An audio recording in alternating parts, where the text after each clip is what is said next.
It was a cold Wednesday morning in February 2002, and I was relieved when the pastors' conference I had been attending in Chicago wrapped up earlier than expected. As the associate pastor and newly appointed director of education at Grace Community Church in Houston, my schedule was packed. The extra time I had gained that day was a welcome relief, giving me a chance to mentally organize my hectic schedule and prepare for the Sunday sermon. My mind was buzzing with thoughts as I left the retreat center. I was thinking about the 3 services I would be preaching that weekend, the new education programs I had to implement, and the endless list of tasks that needed my attention. I had no idea that within minutes, my life would take a detour I would never forget. As I drove out of the retreat center, I found myself on a bridge that spanned Lake Michigan. It was a long bridge, with water stretching out on both sides as far as the eye could see.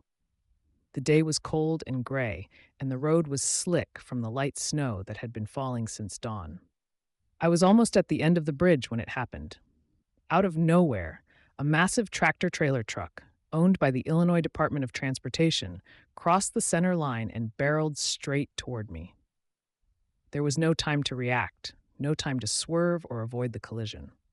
The truck hit my small Ford Focus head-on, smashing the passenger side of the car and crushing the vehicle beneath its weight. In that instant, I died. The impact was so severe that my body was immediately transported from the wreckage to a place I can only describe as Heaven's Gate. One moment I was on that icy bridge, and the next I was standing before a divine portal, surrounded by familiar faces.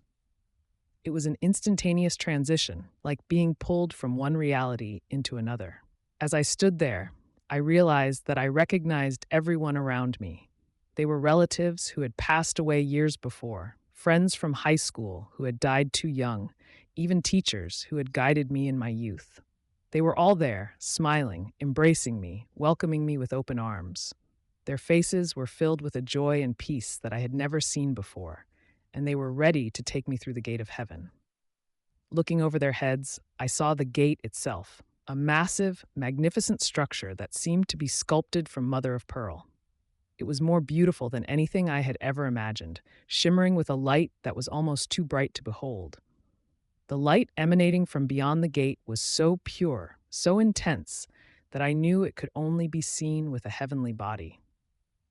It was a light that surpassed anything we could experience on earth. And then there was the music. It was the most beautiful sound I had ever heard, a literal angelic choir singing thousands of praise songs in perfect harmony. The music was all around me, filling the air with a sound that was both overwhelming and comforting. I could sense the presence of angels, their wings humming softly as they ministered to me and observed the entire scene. Just as quickly as my journey had begun, it ended. I found myself back in my crushed car, staring up at a tarp that had been thrown over me by the emergency medical personnel who had pronounced me dead at the scene. The first thing I became aware of was the sound of a hymn. What a friend we have in Jesus. I realized I was singing it, but I couldn't understand why.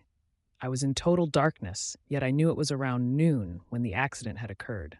I was confused, scared, and in unimaginable pain, but I was singing. And then I realized I was holding someone's hand.